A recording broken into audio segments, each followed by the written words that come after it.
Haleluya, puji nama Tuhan. Selamat malam Bapak, Ibu, Saudara-saudara yang mendengarkan renungan pada hari ini.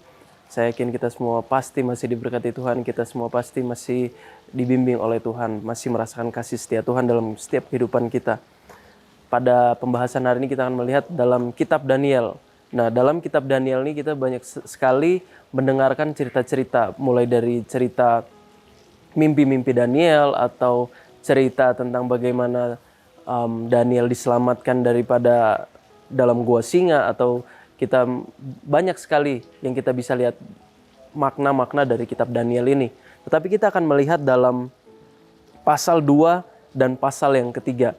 Nah, pasal 2 dan yang ketiga ini, di dalam kedua pasal tersebut ada sesuatu perbedaan, ada sesuatu kontras, ada sesuatu yang bisa kita pelajari dari pasal kedua dan pasal ketiga tersebut.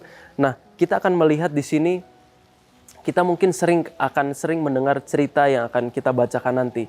Tetapi dari cerita ini, dari pasal kedua dan pasal ketiga ini, kita akan melihat dari sisi kemanusiaan, sisi manusia apa yang dalam Alkitab ini ditonjolkan.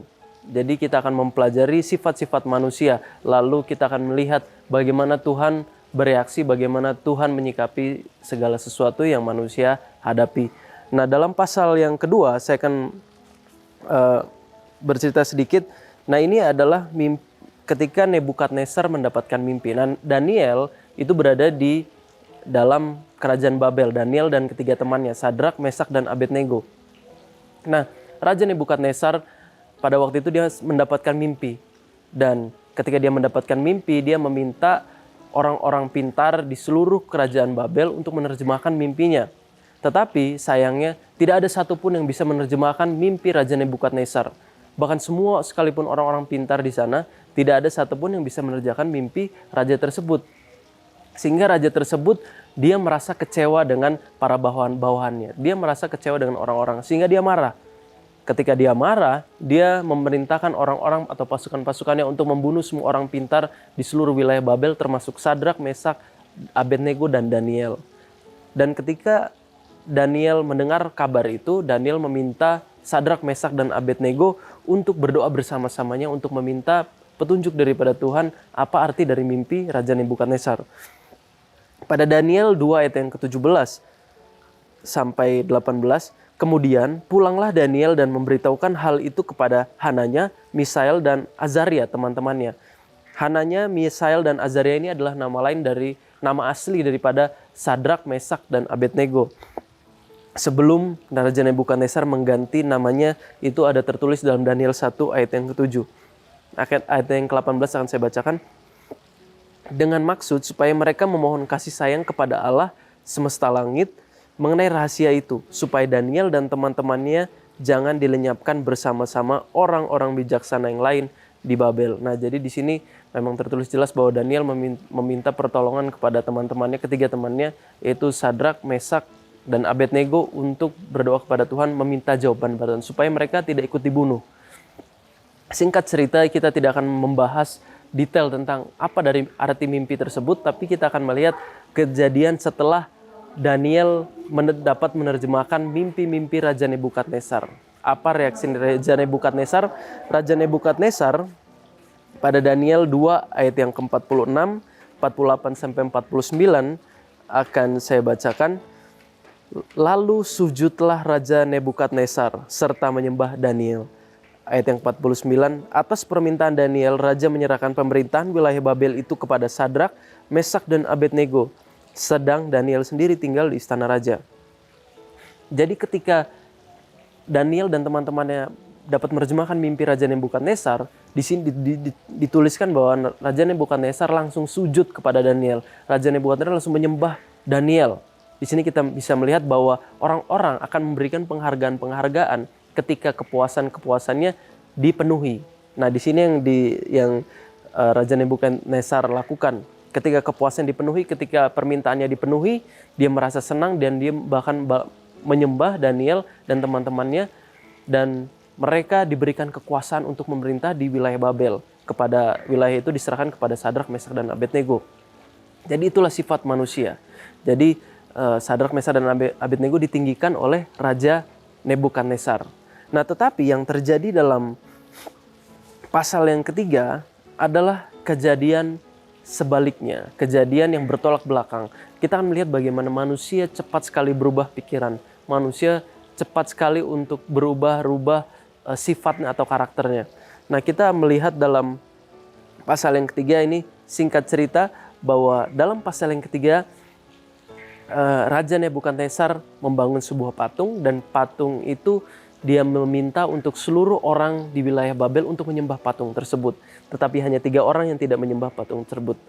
Siapa orang-orang tersebut? Dialah Sadrak, Mesak, dan Abednego. Mereka yang orang-orang yang berdiri tegak, tidak menyembah patung tersebut. Dan ketika mereka tidak menyembah patung tersebut, apa yang Raja Nebukadnezar lakukan? Daniel 3 ayat yang ke-19. Maka meluaplah kegeraman Nebukadnezar, air mukanya berubah terhadap Sadrak, Mesak, dan Abednego.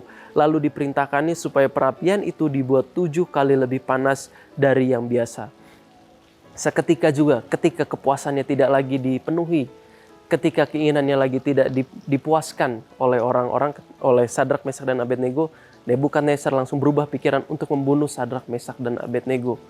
Ketika kepuasan seorang tidak dipenuhi, orang bisa meninggalkan kita. Ketika kita tidak bisa, kita tidak mempunyai apa-apa lagi, kita bisa ditinggalkan oleh teman-teman kita, kerabat-kerabat kita.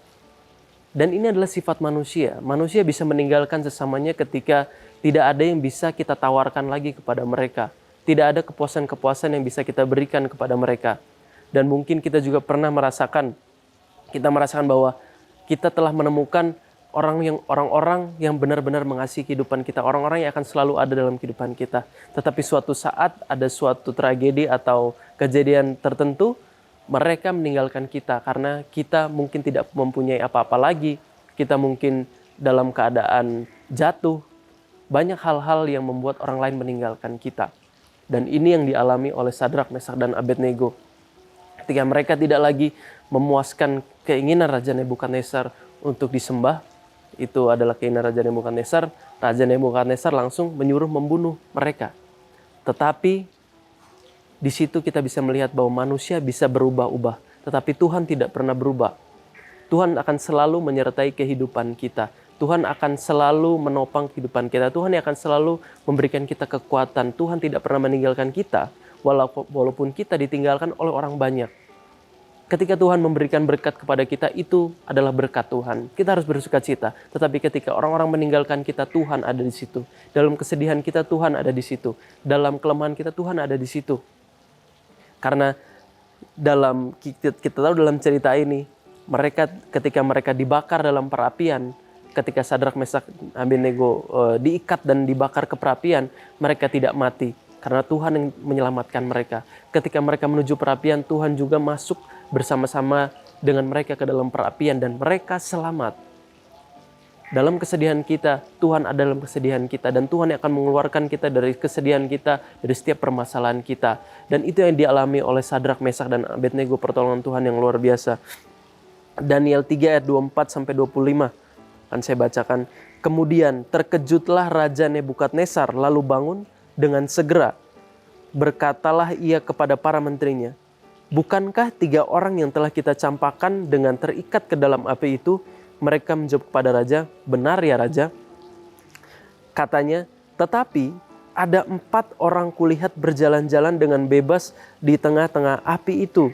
Mereka tidak terluka dan yang keempat itu rupanya seperti anak dewa. Dan Raja Nebukadnezar terkagum-kagum ketika dia mengikat hanya 3 orang, tetapi ternyata di perapian itu ada 4 orang. Dan 1 orang tersebut adalah Tuhan. Dan Tuhan menyertai mereka dalam kesusahan mereka yang luar biasa. Mereka dalam keluhan mereka, dalam kesengsaraan mereka dibakar hidup-hidup. Dan Tuhan menyertai mereka sehingga mereka selamat. Dan Tuhan yang menyertai Sadrak, Mesak, dan Abednego, Dia juga yang menyertai kehidupan kita. Dia juga yang akan menuntun kehidupan kita. Kita memiliki Allah yang sama dan Allah tidak pernah berubah sekarang sampai selama-lamanya. Dialah Tuhan Yesus Kristus yang kita sembah. Puji nama Tuhan, kita akan menutup perenungan pada hari ini dengan berdoa. Terima kasih Tuhan, terpujilah namamu, Engkau Tuhan yang Maha Kuasa, Kami muji nama-Mu Tuhan karena Engkau Allah yang tidak pernah berubah, selalu menolong kehidupan kami, selalu ada buat setiap kelemahan dan kekurangan kami. Tuhan, terima kasih buat kasih setia-Mu yang Kau berikan dalam kehidupan kami. Terpujilah nama-Mu, dalam nama Tuhan Yesus Kristus. Haleluya. Amin.